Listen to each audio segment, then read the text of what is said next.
Bene, eccoci con Andrea Mason, il nostro numero uno da 2 partite. Tu sei molto giovane, 20 anni, sei del 99 e anche oggi hai fatto alcune parate in cui qualcuno l'aveva vista dentro, insomma stai rispondendo bene. Oggi una partita sofferta, andando sulla partita e poi andiamo un attimo di nuovo su di te. Che partita hai visto?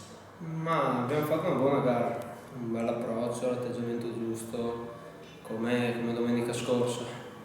Abbiamo trovato una squadra che si è sistemata bene in campo, ce la siamo complicata quando non siamo riusciti a chiuderla. Loro si sono coperti bene e alla fine abbiamo anche un po' dovuto soffrire, però alla fine sono arrivati 3 punti, quello che conta, e a settimana analizzeremo le cose che non sono andate. Comunque 3 punti sono una cosa importante. Tu che vedi le cose da un'altra prospettiva in campo, insomma, a un certo punto temevi il gol beffa del 1-1? No, temere no, perché comunque siamo una squadra che siamo rimasti attenti, abbiamo tenuto botta.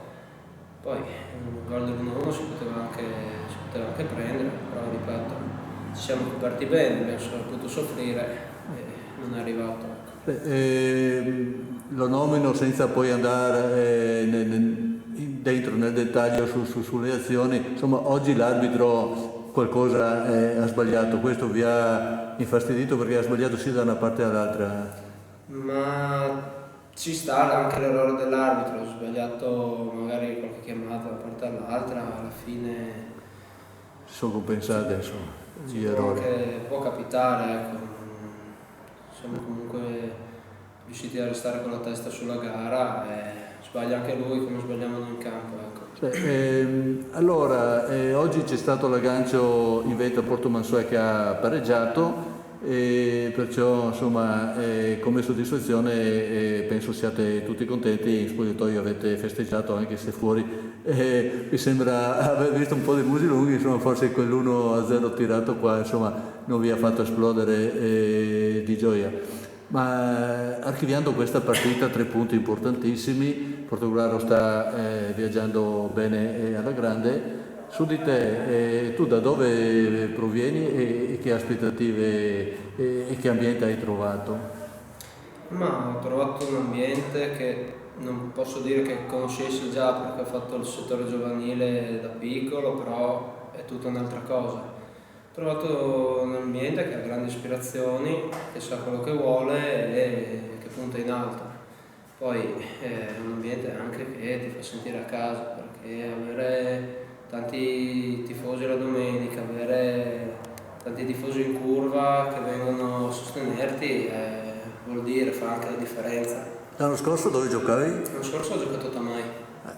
E tu insomma ti contendi il posto con Beppe Foverò? Senti un po', ve la giocate durante la settimana, anche qua la tensione tra i 2 portieri, in questo caso essendo un ruolo un po' particolare, fa bene o fa male secondo te? No, la competizione secondo me fa sempre bene. Con Beppe c'è un bel rapporto, si può imparare tantissimo da lui perché ha tanta esperienza, per lo spogliatoio è una personalità importante.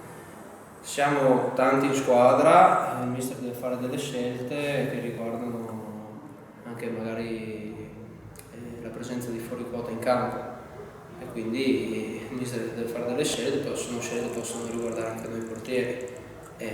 Siamo in tanti, come ho già detto, dobbiamo farci trovare pronti. Tu da questo punto di vista ti senti prontissimo? Io cerco di farmi trovare pronto quando c'è bisogno, poi che giochi io, giochi Beppe, come in altri ruoli del campo, l'importante è che come oggi portiamo a casa 3 punti. Bene, allora ringraziamo Andrea e alla prossima. Grazie. Grazie a voi.